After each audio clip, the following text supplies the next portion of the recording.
This is Ryan from Earthside. This is Jamie from Earthside. This is Frank from Earthside. This is Ben from Earthside, and you are geeking out to Gear Gods.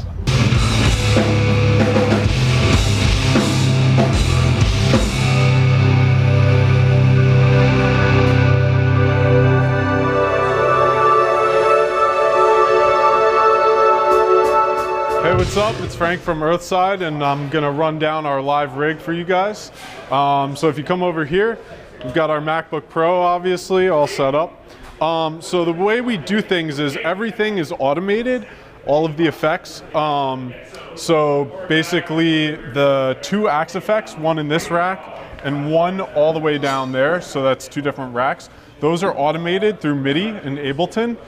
So Jamie doesn't have to flip through all of the patch changes, because on the record we have tons of different sounds, so we need to get through all of the sounds live, and that was the only way we could come up with. Also, we have 2 axe effects for 1 guitar player because delay doesn't carry over when you change in axe effects.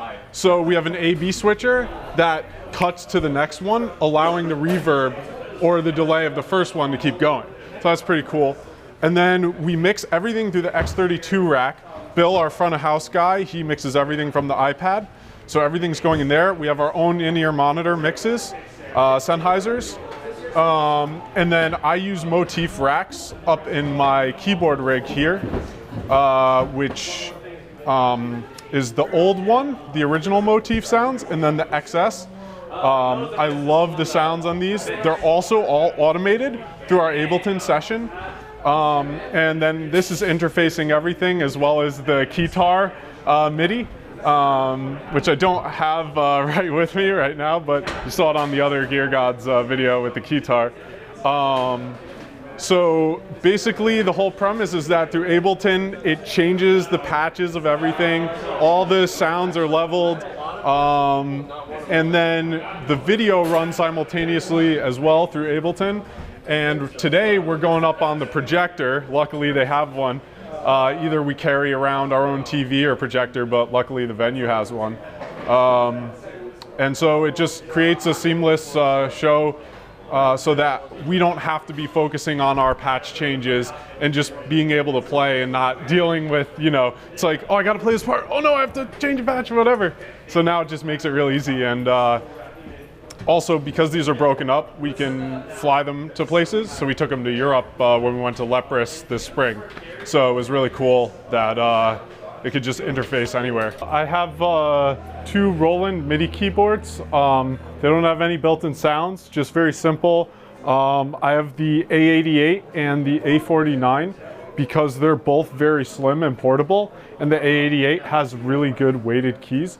So I like to have at least one with weighted so I can play all the songs like Mob Mentality, which have piano, you know, scaling the whole key bed.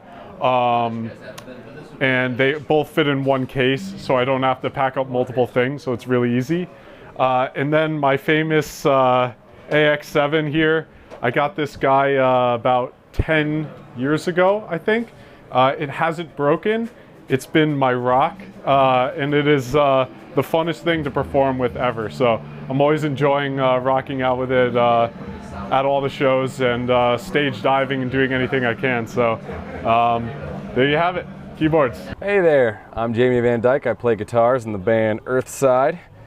I'm here with 2 of my noble exes here inside our Mercedes Sprinter that we rented from Bandigo outside of the complex in LA.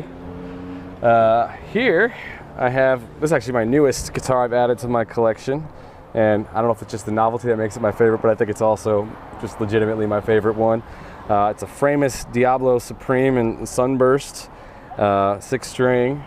I tune it to sort of my own modified custom drop C, which is like most drop C guitars, C, G, C, F, but instead of A, D, I sharp these to A sharp and D sharp. So if you were tuning by hand, you wouldn't use the 4th fret here, you'd use the 5th fret all the way up, except for this bottom part here where you have that open power chord 5th.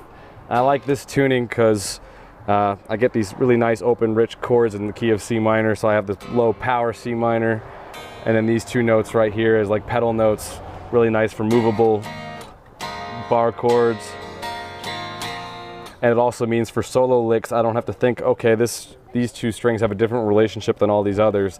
Any lick I do is completely movable, except for these bottom two strings where I'm not playing licks anyway. And on this, I'm using Ernie Ball, the Cobalt strings. I buy the sort of sets of individual gauges because I want to be able to get the ideal string tension for my custom tuning for the individual pitches. So I got the Cobalts on these bottom three and then just planes up here. Flip it over. These are some tour battle scars, I guess. Get that ass shot.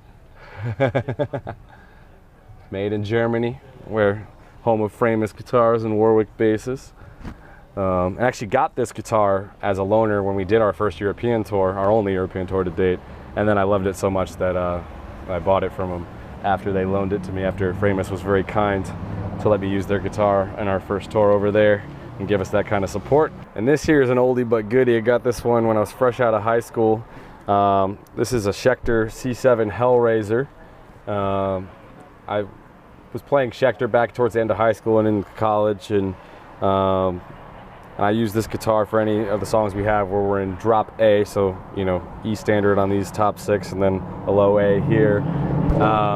And I also use a custom sort of Cobalt set for these bottom four strings, especially here, to be able to have the tension I need to get a low A without it being floppy. And yeah, I think Schecter makes guitars that are really good as far as staying in tune and having the good scale length for tuning down, and definitely I think in my opinion the best guitars in that price class. And so these have been reliable for me, and maybe in the future with the 7-string I might look for something that doesn't have an active pickup here though. So that's the one change I'm potentially looking to make in my next guitar, as I believe these are both passive.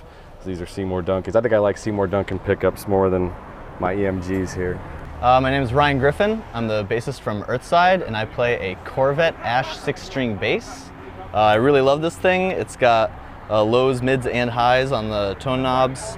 It's got active pickups, and my favorite thing probably is that it's so versatile. I play a lot of slap in our songs, even though it's rock metal genre, but it also has a very smooth tone. I'm using Ernie Ball strings right now, and the low string is a 135 gauge so that I can tune down to a low A. And I also believe I have a flat for my favorite song to play live on grounding. So typically I have drop A, so standard, but then with drop A. And then for Mob Mentality, I play C, E, G, D, G, C. So I know that's a really bizarre tuning, but basically the low B goes up to a C, and then the A string goes down to a G for that song in particular. Yeah. This is the only one I do. We have interludes, and I have to tune in between sets. But most of our stuff is drop A. We have one song in standard, and then Mob is that bizarre tuning. Hey guys, this is Ben from Earthside, and I just wanted to take a quick minute to run down a fairly unique setup that I would call the Earthside and Leprous Christmas in October setup. And it's a bit of a kind of a Frankenstein sort of kit that I use when we play a smaller club, and Leprous's drummer Bord Kolstad is kind enough to let me use a couple pieces of his kit, and I thread it together with my Smith kit. Smith is a custom drum company that was based out of Connecticut, where I hail from, and is no longer kind of really a thing, but the kit is still really cool and sounds good. And so it's got some of that. It's got my Ludwig snare, Black Beauty, Black Magic, which I just love. I love the depth of it. It's 8 inches. It's like so deep and meaty, but it's got a lot of crack as well. I use primarily HHX cymbals from Sabian, who I work with exclusively, and it's been an awesome experience working with them.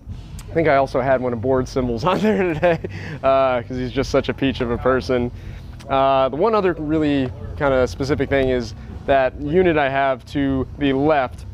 I call it my bells and whistles, and that entails the 2 Tama miniature timbales, as well as 2 different HH Sabian Radia cup chimes, and there's also a chopper cymbal in the middle. So there's all kinds of stuff going on. And if you have really bad ADD, it's not a good drum set. This is Jesse from Black Crown Initiate. This is Nick from Black Crown Initiate. Hi, I'm Wes Hauk. This is Andy from Black Crown Initiate, and you are geeking out to Gear Gods.